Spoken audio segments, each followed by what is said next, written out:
Il faut tenir compte aussi de l'évolution des mentalités, de l'opinion israélienne. Parce que pour une grande partie de la jeunesse en Israël aujourd'hui, c'est impossible de donner les territoires. On a vu que ça n'a pas marché.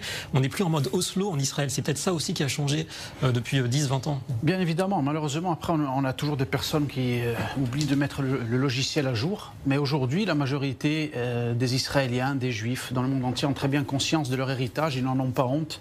Ce ne sont pas des juifs honteux qui sont prêts à sacrifier tout l'héritage d'Israël qui est plurimillénaire parce que nos ennemis mettent la pression. Alors il y a beaucoup de lâches malheureusement qui sont prêts à inventer n'importe quoi et à avoir le même narratif que nos ennemis, à réécrire l'histoire, comme le monsieur que j'ai en face de moi. Mais il faut rappeler encore à nos téléspectateurs que la Judée-Samarie, c'est le berceau de notre peuple. Nous avons nos ancêtres qui sont entrés là-bas depuis des millénaires, donc il ne faut pas en avoir honte. Il ne faut pas avoir honte au niveau mondial.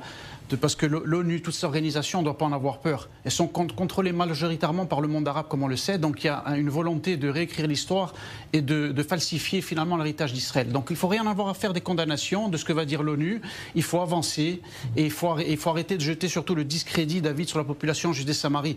Ce sont des Juifs, ce sont l'avant-garde aujourd'hui de notre peuple qui font le bouclier par rapport à toutes ces avancées, justement, de cette menace territoriale. Ils sont en première ligne. Ce sont des gens fiers, comme dit souvent, et qui seront peut-être, je dis, c'est très important pour nos spectateurs. Vous savez que l'école d'élite à Eli, tous les futurs hauts responsables d'officiers de salle vont sortir. Et ils sortiront avec le fusil d'une main et la Torah dans l'autre. C'est ça qu'on a besoin et pas de gens qui sont lâches, qui ont peur de notre héritage et qui sont prêts à dire que ce n'est pas à nous qu'on est en train de voler notre propre terre.